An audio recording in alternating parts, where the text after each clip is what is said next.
By the light of a tallow candle, which had been placed on one end of a rough table, a man was reading something written in a book. It was an old account book, greatly worn, and the writing was not, apparently, very legible, for the man sometimes held the page close to the flame of the candle to get a stronger light upon it. The shadow of the book would then throw into obscurity a half of the room, darkening a number of faces and figures. 4. Besides the reader, 8 other men were present. 7 of them sat against the rough log walls, silent and motionless, and, the room being small, not very far from the table. By extending an arm, any one of them could have touched the 8th man, who lay on the table, face upward, partly covered by a sheet, his arms at his sides. He was dead. The man with the book was not reading aloud, and no one spoke. All seemed to be waiting for something to occur. The dead man only was without expectation.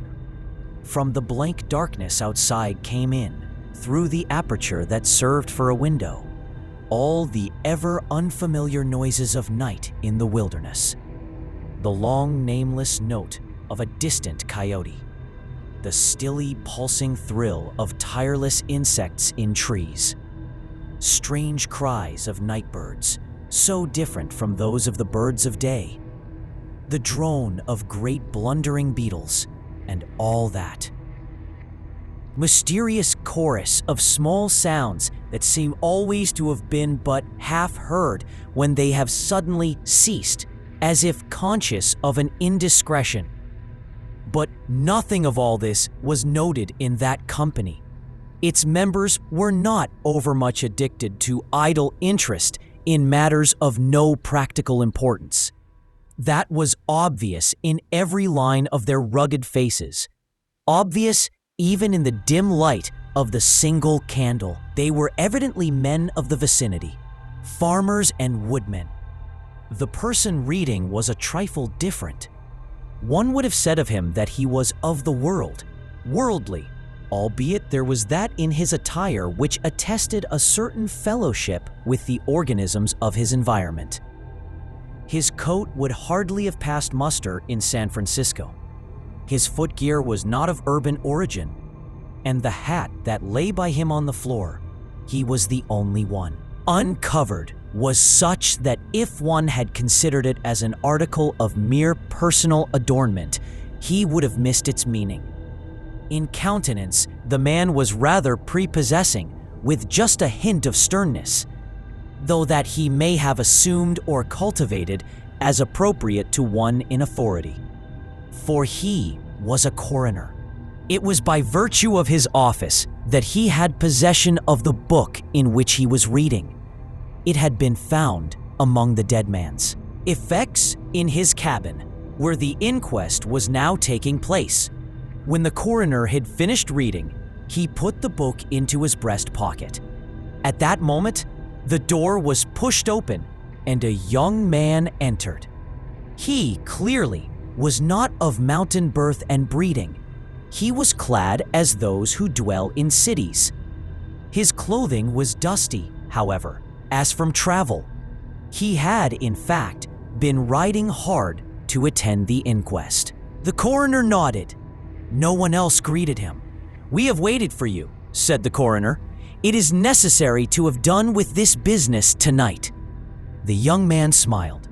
"I am sorry to have kept you," he said. "I went away not to evade your summons, but to post to my newspaper an account of what I suppose I am called back to relate." The coroner smiled. "The account that you posted to your newspaper," he said, "differs probably from that which you will give here under oath." "That," replied the other, rather hotly and with a visible flush, "is as you choose.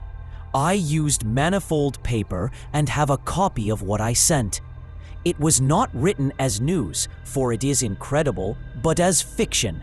It may go as a part of my testimony under oath." "But you say it's incredible?" "That is nothing to you, sir, if I also swear that it is true."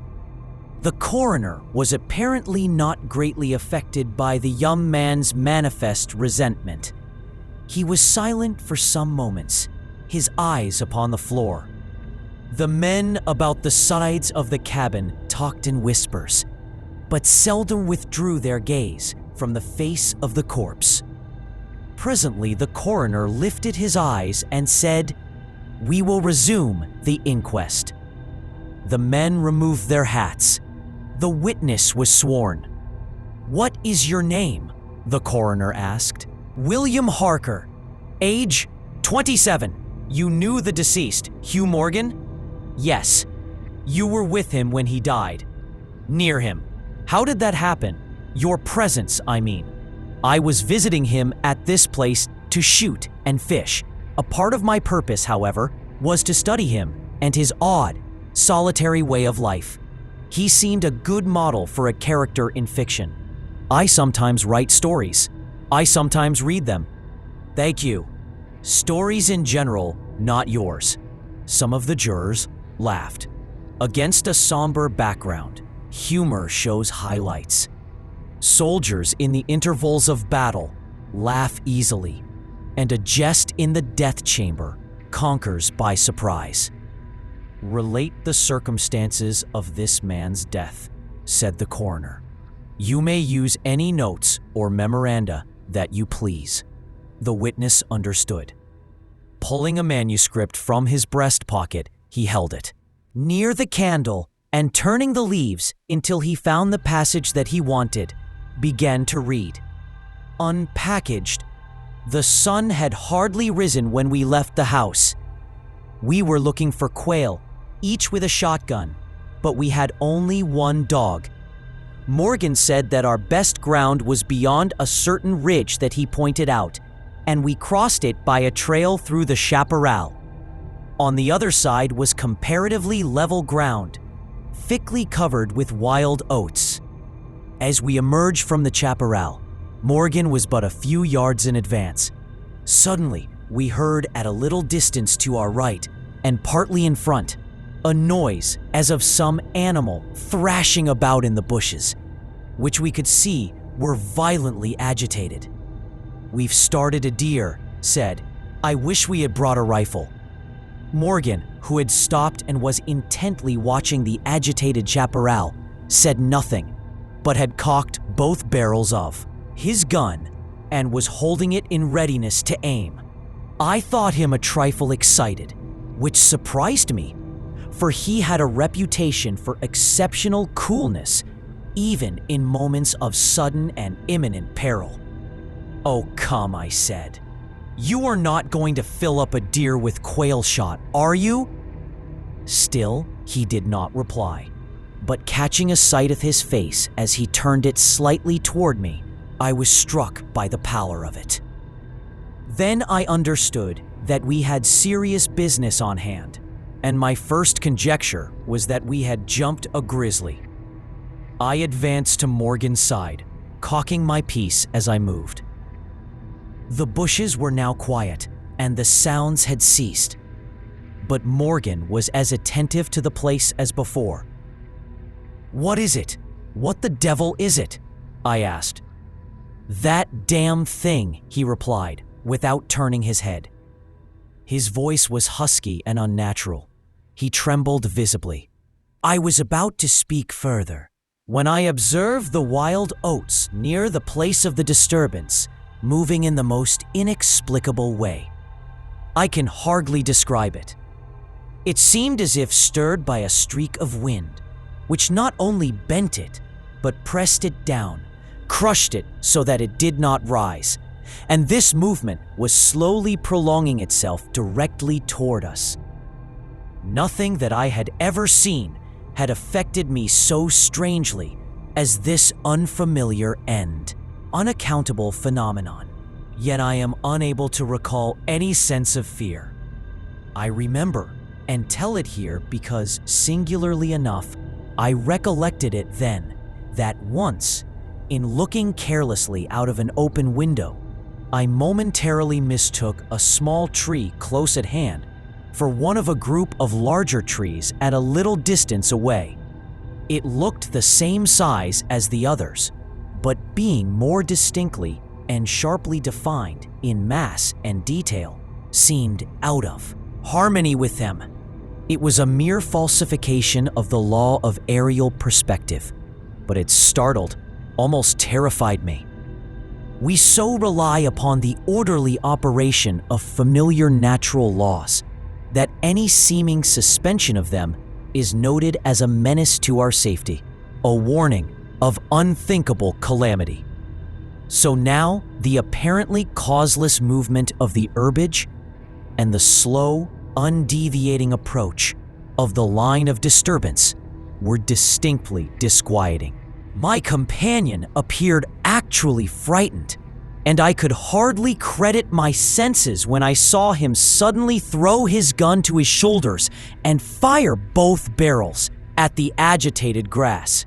Before the smoke of the discharge had cleared away, I heard a loud, savage cry, a scream like that of a wild animal, and flinging his gun upon the ground, Morgan sprang away and ran swiftly from the spot.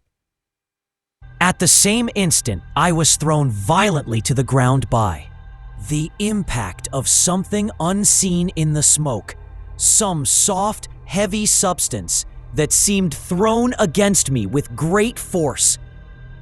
Before I could get upon my feet and recover my gun, which seemed to have been struck from my hands, I heard Morgan crying out as if in mortal agony. And mingling with his cries were such hoarse, savage sounds as one hears from fighting dogs. Inexpressibly terrified, I struggled to my feet and looked in the direction of Morgan's retreat, and may heaven in mercy spare me from another sight like that. At a distance of less than 30 yards was my friend, down upon one knee, his head thrown back at a frightful angle, hatless, his long hair in disorder, and his whole body in violent movement from side to side, backward and forward. His right arm was lifted and seemed to lack the hand. At least, I could see none. The other arm was invisible. At times, as my memory now reports this extraordinary scene, I could discern but a part of his body. It was as if he had been partly blotted out. I cannot otherwise express it. Then a shifting of his position would bring it all into view again. All this must have occurred within a few seconds, yet in that time Morgan assumed all the postures of a determined wrestler vanquished by superior weight and strength. I saw nothing but him, and him not always distinctly. During the entire incident, his shouts and curses were heard, as if through an enveloping uproar of such sounds of rage and fury as I had never heard from the throat of man or brute. For a moment only, I stood irresolute. Then, throwing down my gun, I ran forward to my friend's assistance. I had a vague belief that he was suffering from a fit or some form of convulsion. Before I could reach his side, he was down and quiet. All sounds had ceased, but with a feeling of such terror as even these awful events had not inspired. I now saw the same mysterious movement of the wild oats prolonging itself from the trampled area about the prostrate man toward the edge of a wood. It was only when it had reached the wood that I was able to withdraw my eyes and look at my companion. He was dead. The coroner rose from his seat and stood beside the dead man. Lifting an edge of the sheet, he pulled it away, exposing the entire body, altogether naked and showing in the candlelight a clay-like yellow. It had, however, broad maculations of bluish black, obviously caused by extravasated blood from contusions. The chest and sides looked as if they had been beaten with a bludgeon. There were dreadful lacerations.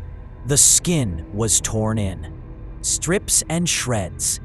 The coroner moved round to the end of the table and undid a silk handkerchief, which had been passed under the chin and knotted on the top of the head. When the handkerchief was drawn away, it exposed what had been the throat. Some of the jurors who had risen to get a better view repented their curiosity and turned away their faces. Witness Harker went to the open window and leaned out across the sill, faint and sick. Dropping the handkerchief upon the dead man's neck, the coroner stepped to an angle of the room and from a pile of clothing produced one garment after another, each of which he held up a moment for inspection. All were torn and stiff with blood. The jurors did not make a closer inspection. They seemed rather uninterested. They had, in truth, seen all this before, the only thing that was new to them being Harker's testimony. "Gentlemen," the coroner said, "we have no more evidence, I think. Your duty has been already explained to you. If there is nothing you wish to ask, you may go outside and consider your verdict." The foreman rose, a tall, bearded man of 60, coarsely clad. "I should like to ask one question, Mr. Coroner," he said. "What asylum did this your last witness escape from?" "Mr. Harker," said the coroner, gravely and tranquilly. "From what asylum did you last escape?" Harker flushed crimson again, but said nothing, and the 7 jurors rose and solemnly filed out of the cabin. "If you have done insulting me, sir," said Harker, as soon as he and the officer were left alone with the dead man, "I suppose I am at liberty to go." "Yes." Harker started to leave, but paused with his hand on the door latch. The habit of his profession was strong in him, stronger than his sense of personal dignity. He turned about and said, "The book that you have there, I recognize it as Morgan's diary. You seemed greatly interested in it. You read in it while I was testifying. May I see it? The public would like—" "The book will cut no figure in this matter," replied the official, slipping it into his coat pocket. "All the entries in it were made before the writer's death." As Harker passed out of the house, the jury re-entered and stood about the table on which the now covered corpse showed under the sheet with sharp definition. The foreman seated himself near the candle, produced from his breast pocket a pencil and scrap of paper, and wrote rather laboriously the following verdict, which, with various degrees of effort, all signed. "We, the jury, do find that the remains come to their death at the hands of a mountain lion, but some of us thinks, all the same, they had fits." In the diary of the late Hugh Morgan are certain interesting entries having, possibly, a scientific value as suggestions. At the inquest upon his body, the book was not put in evidence. Possibly, the coroner thought it not worthwhile to confuse the jury. The date of the first of the entries mentioned cannot be ascertained. The upper part of the leaf is torn away. The part of the entry remaining is as follows: "Would run in a half circle, keeping his head turned always toward the center, and again he would stand still, barking furiously. At last he ran away into the brush as fast as he could go. I thought at first that he had gone mad, but on returning to the house, found no other alteration in his manner than what was obviously due to fear of punishment." Can a dog see with his nose? Do odors impress some olfactory center with images of the thing emitting them? Sept 2. Looking at the stars last night as they rose above the crest of the ridge east of the house, I observed them successively disappear from left to right. Each was eclipsed but an instant, and only a few at the same time. But along the entire length of the ridge, all that were within a degree or two of the quest were blotted out. It was as if something had passed along between me and them, but I could not see it, and the stars were not thick enough to define its outline. I don't like this. Several weeks' entries are missing, 3 leaves being torn from the book. September 27th. It has been about here again. I find evidences of its presence every day. I watched again all of last night in the same cover, gun in hand, double charged, with buckshot. In the morning, the fresh footprints were there, as before. Yet I would have sworn that I did not sleep. Indeed, I hardly sleep at all. It is terrible, insupportable. If these amazing experiences are real, I shall go mad. If they are fanciful, I am mad already. October 3rd. I shall not go. It shall not drive me away. No, this is my house, my land. God hates a coward. October 5th. I can stand it no longer. I have invited Harker to pass a few weeks with me. He has a level head. I can judge from his manner if he thinks me mad. October 7th. I have the solution of the problem. It came to me last night, suddenly, as by revelation. How simple, how terribly simple. There are sounds that we cannot hear. At either end of the scale are notes that stir no chord of that imperfect instrument, the human ear. They are too high or too grave. I have observed a flock of blackbirds occupying an entire treetop, the tops of several trees, and all in full psalm. Suddenly, in a moment, at absolutely the same instant, all spring into the air and fly away. How? They could not all see one another. Whole treetops intervened. At no point could a leader have been visible to all. There must have been a signal of warning or command, high and shrill above the din, but by me unheard.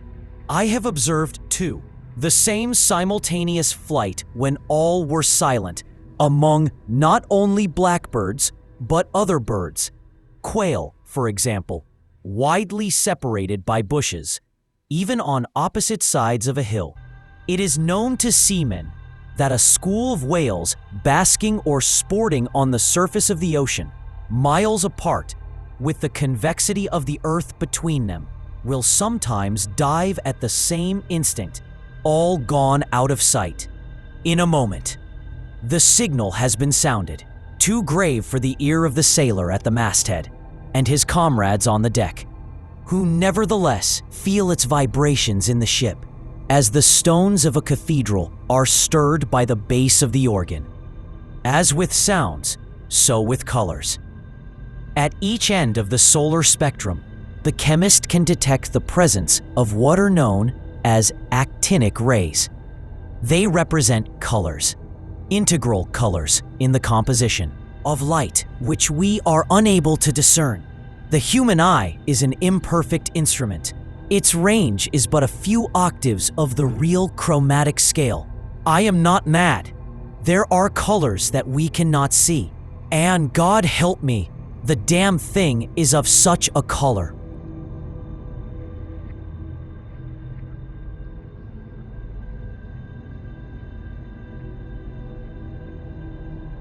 Without, the night was cold and wet, but in the small parlor of Laburnum Villa, the blinds were drawn and the fire burned brightly. Father and son were at chess. The former, who possessed ideas about the game involving radical changes, putting his king into such sharp and unnecessary perils that it even provoked comment from the white-haired old lady knitting placidly by the fire. "Hark at the wind," said Mr.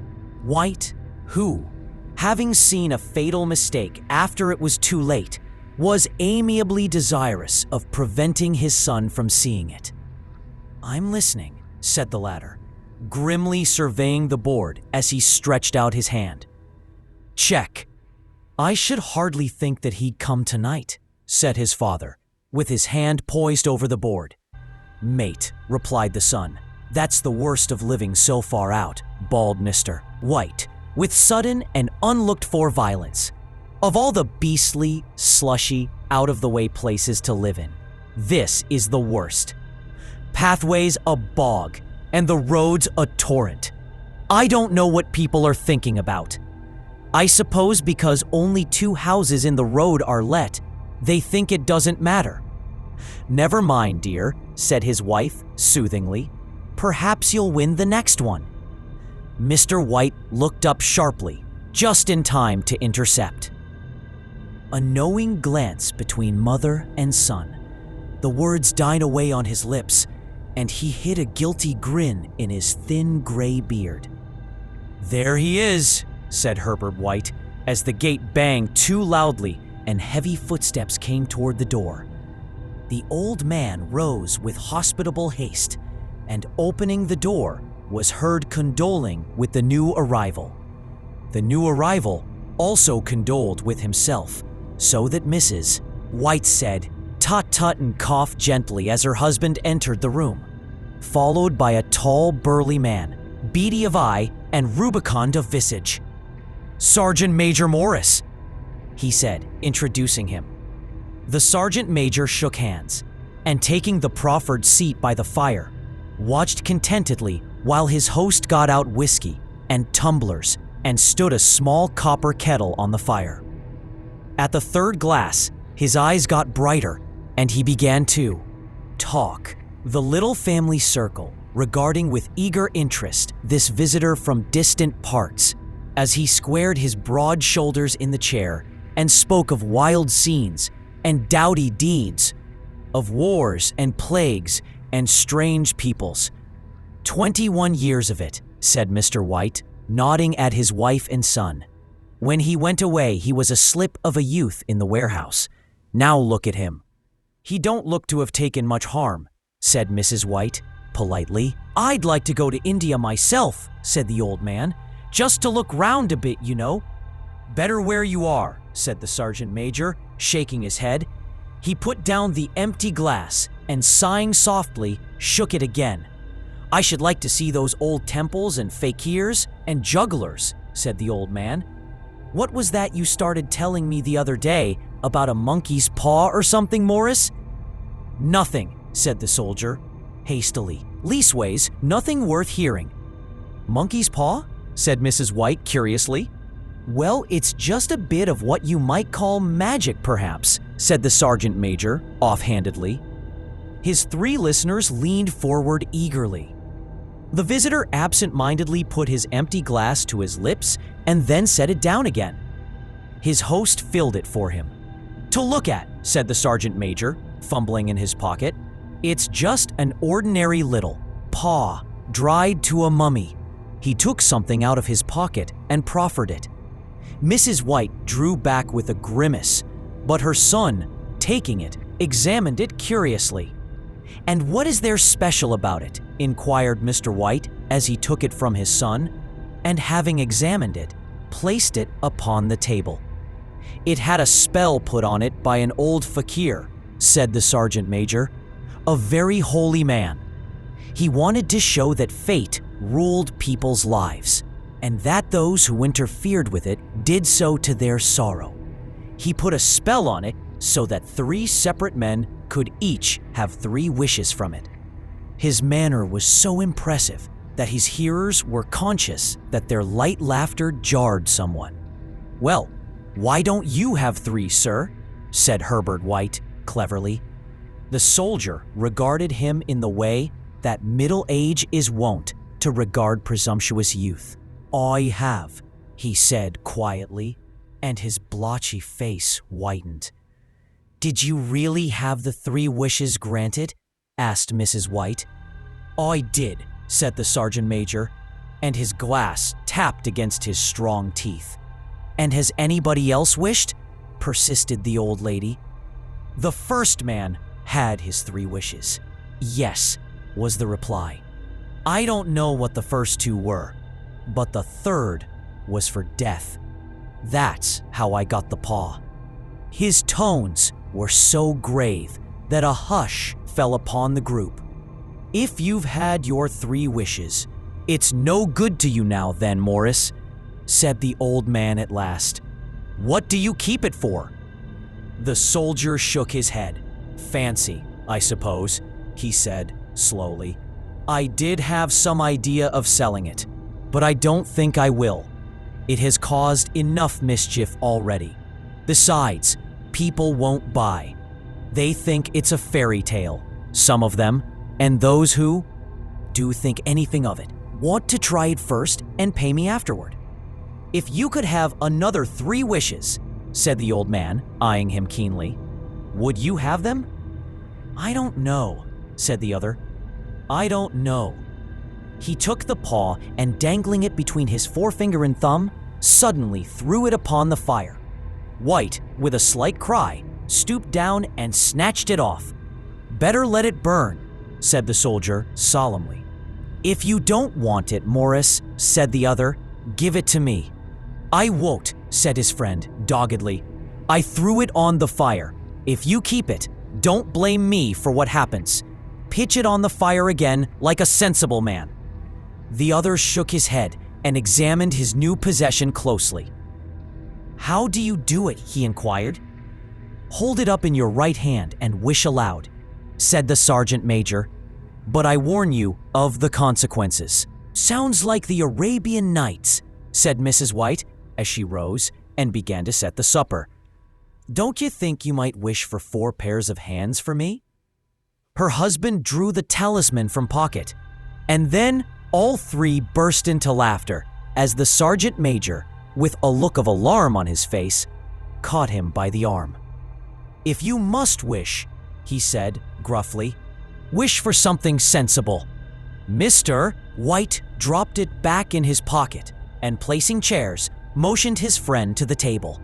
In the business of supper, the talisman was partly forgotten, and afterward the 3 sat listening in an enthralled fashion to a second installment of the soldier's adventures in India.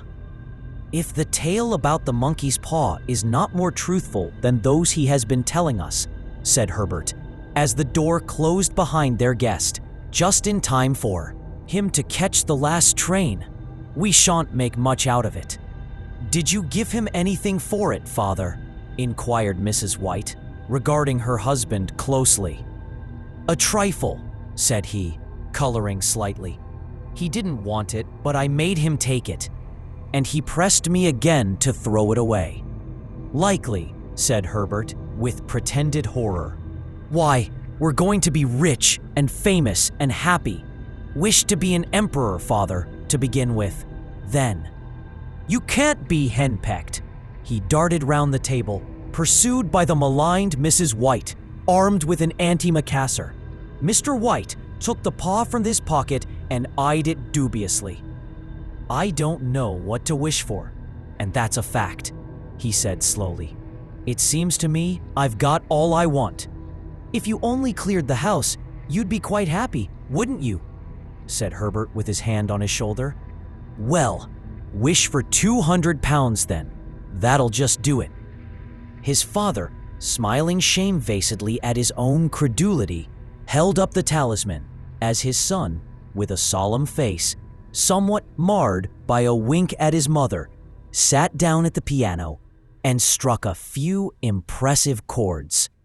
"I wish for 200 pounds, said the old man distinctly. A fine crash from the piano greeted the words, interrupted by a shuddering cry from the old man. His wife and son ran toward him. "It moved!" he cried, with a glance of disgust at the object as it lay on the floor. "As I wished, it twisted in my hand like a snake." "Well, I don't see the money," said his son as he picked it up and placed it on the table. "And I bet I never shall." "It must have been your fancy, father," said his wife, regarding him anxiously. He shook his head. "Never mind, though. There's no harm done. But it gave me a shock all the same." They sat down by the fire again while the 2 men finished their pipes. Outside, the wind was higher than ever, and the old man started nervously at the sound of a door banging upstairs.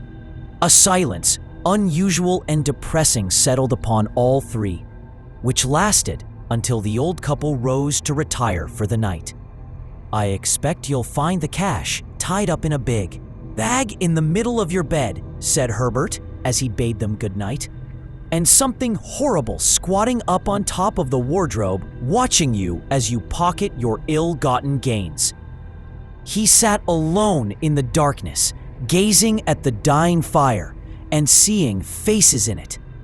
The last face was so horrible and so simian that he gazed at it in amazement. It got so vivid that, with a little uneasy laugh, he felt on the table for a glass containing a little water to throw over it. His hand grasped the monkey's paw, and with a little shiver, he wiped his hand on his coat and went up to bed. In the brightness of the wintry sun next morning, as it streamed over the breakfast table, he laughed at his fears. There was an air of prosaic wholesomeness about the room, which it had lacked on the previous night, and the dirty, shriveled little paw was pitched on the sideboard with a carelessness which betokened no great belief in its virtues. "I suppose all old soldiers are the same," said Mrs. White. "The idea of our listening to such nonsense! How could wishes be granted in these days?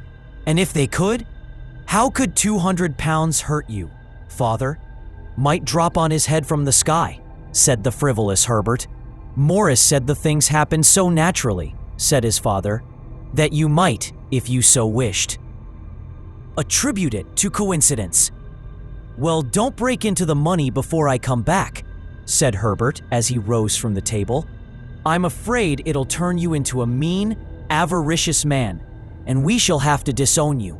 His mother laughed, and following him to the door, watched him down the road, and returning to the breakfast table, was very happy at the expense of her husband's credulity. All of which did not prevent her from scurrying to the door at the postman's knock, nor prevent her from referring somewhat shortly to retired sergeant majors of bibulous habits when she found that the post brought a tailor's bill.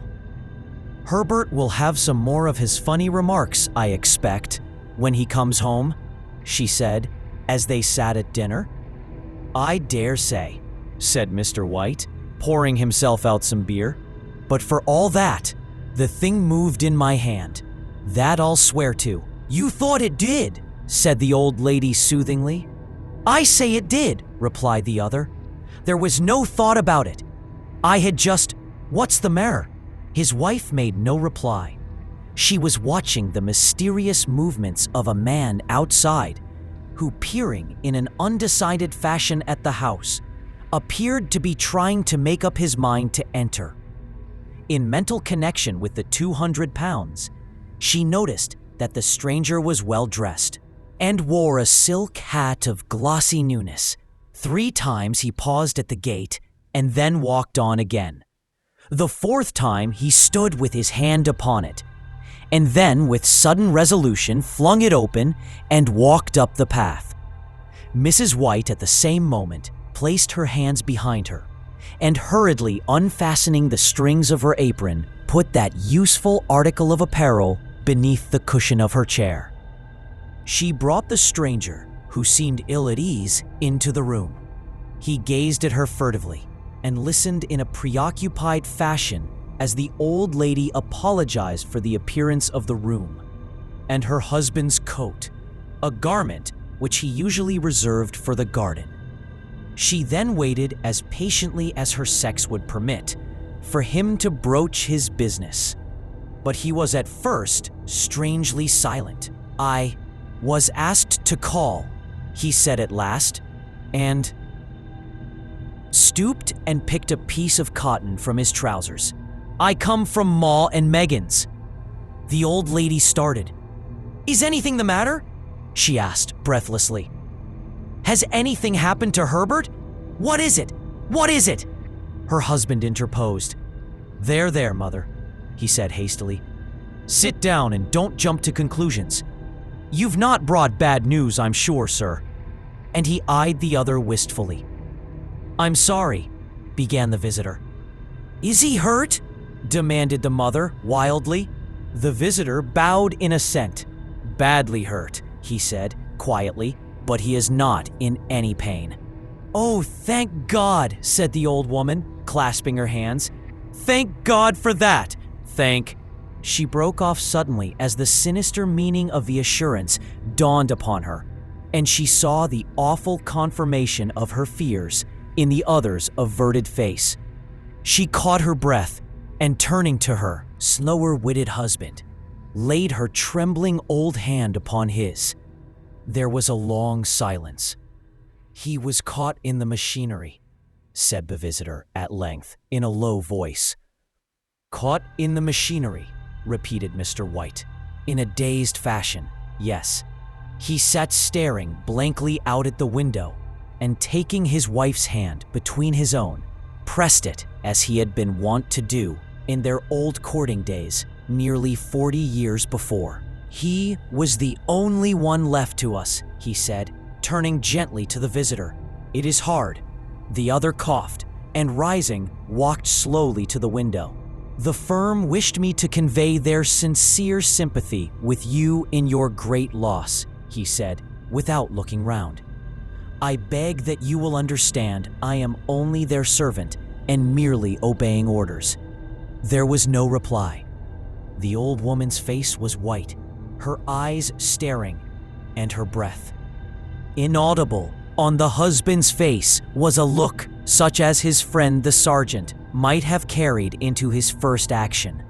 I was to say that Ma and Meggins disclaim all responsibility, continued the other.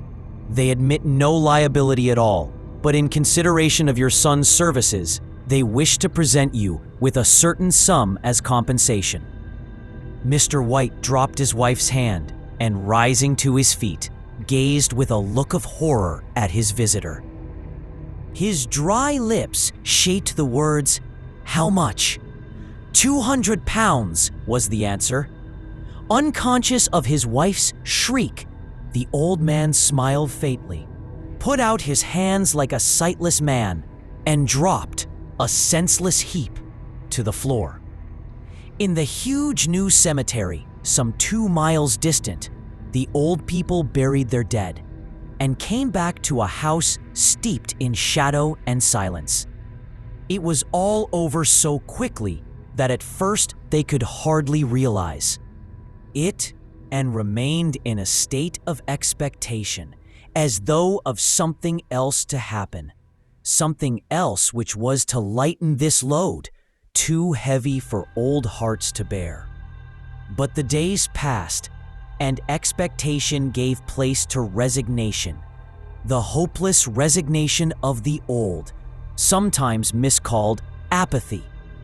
Sometimes they hardly exchanged a word, for now they had nothing to talk about, and their days were long to weariness. It was about a week after that, the old man, waking suddenly in the night, stretched out his hand and found himself alone.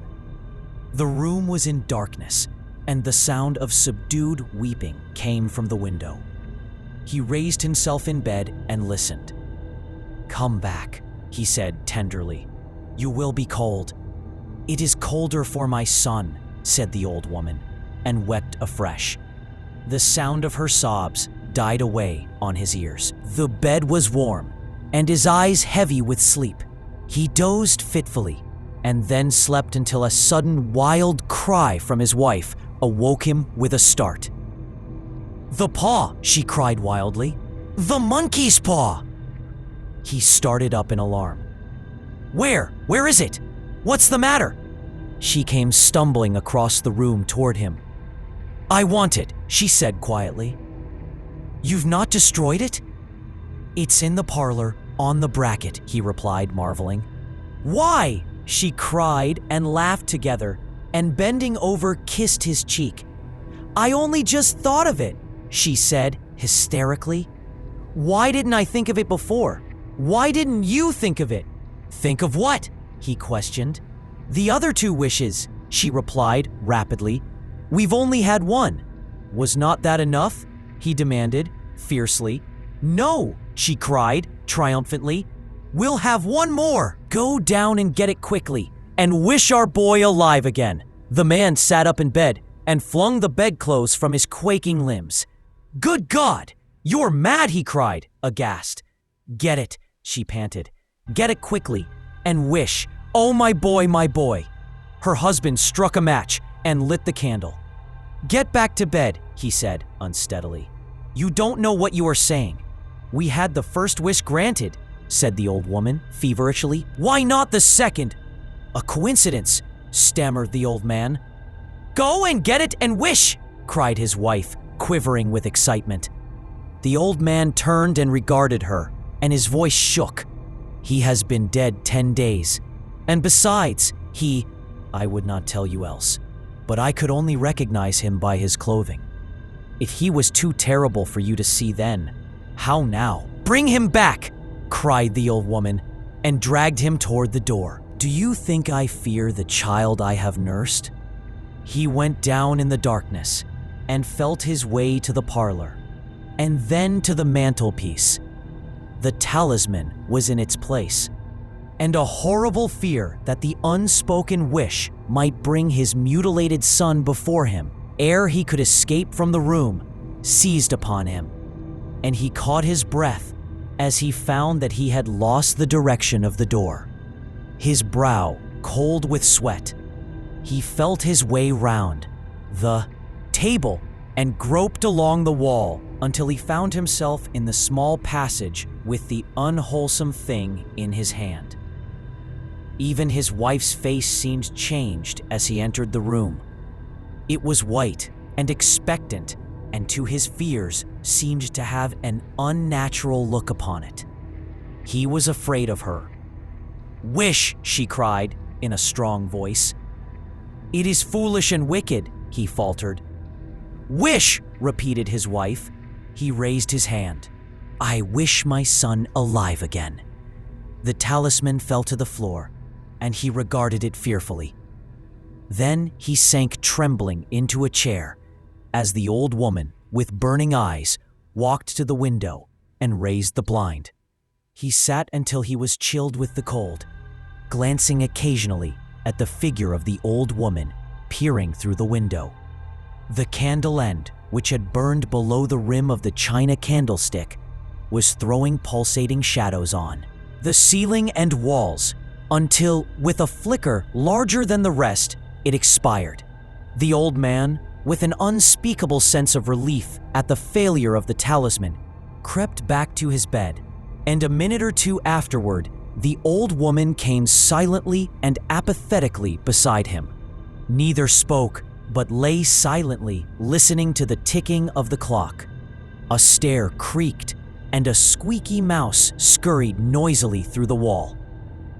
The darkness was oppressive, and after lying for some time screwing up his courage, he took the box of matches and, striking one, went downstairs for a candle.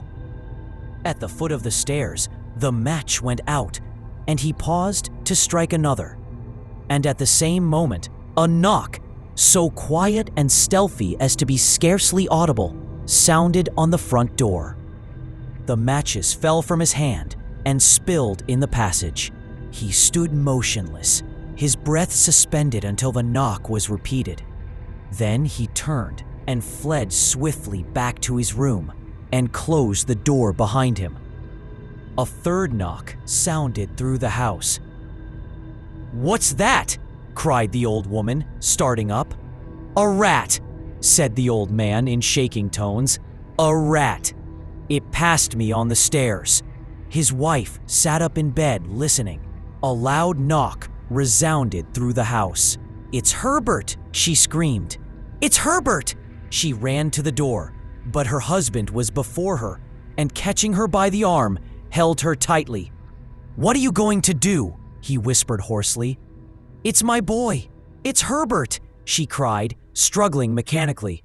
"I forgot it was 2 miles away. What are you holding me for? Let go. I must open the door."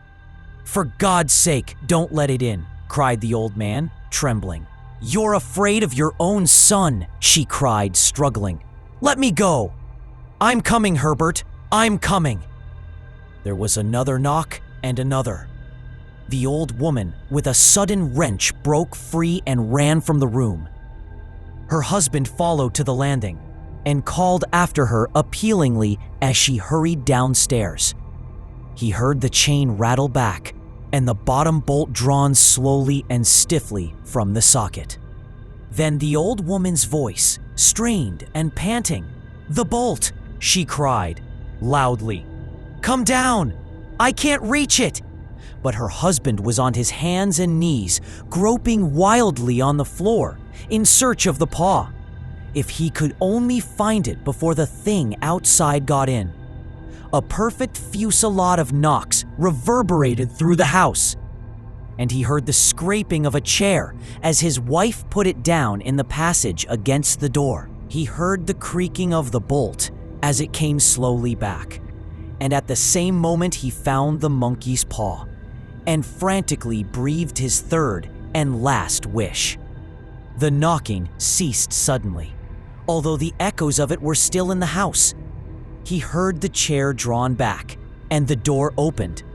A cold wind rushed up the staircase, and a long, loud wail of disappointment and misery from his wife gave him courage to run down to her side, and then to the gate beyond. The street lamp flickering opposite shone on a quiet and deserted road.